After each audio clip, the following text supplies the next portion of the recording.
From time to time, an analyst is able to switch firms without experiencing a loss of rank on the All-America research team.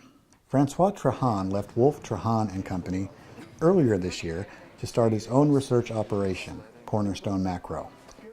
Despite the change, he managed to stay top-ranked in the category of portfolio strategy for a second consecutive year, and for the seventh time in the past 10 years.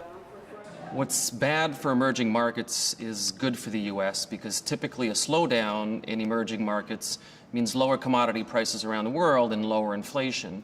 Our economy in the U.S. is unlike any other around the world. 72% of our GDP is consumption. So when inflation goes down, no matter how you get there, when inflation goes down, American consumers feel the equivalent of a tax cut.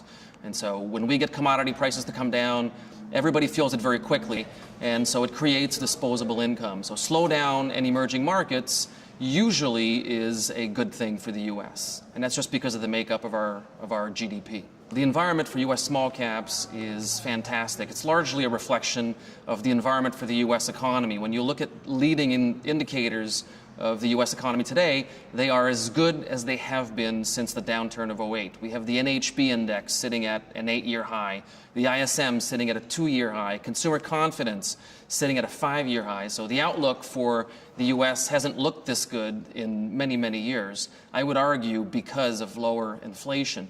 The small cap indices tend to be the ones that are the most U.S.-centric. They have far less exposure to economies around the world where you have legitimate structural problems. And so believing in the U.S. is the same thing as saying I believe small caps have, a better outlook, if you will, than other indices.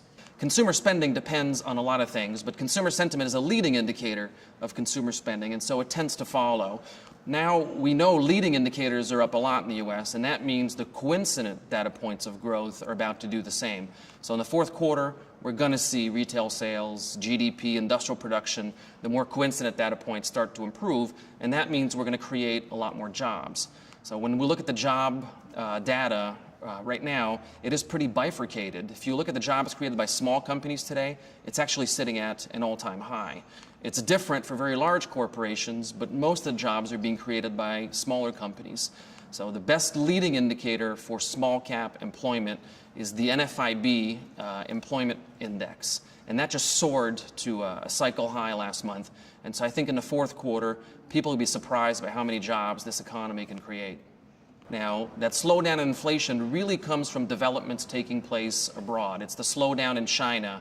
It's Abenomics, where Japan has decided to destroy its currency. When it does that, the yen is the second largest component of the dollar index. So implicitly, it puts upward pressure on the U.S. dollar, and that means downward pressure on inflation. That's a great backdrop for things like consumer discretionary and financials.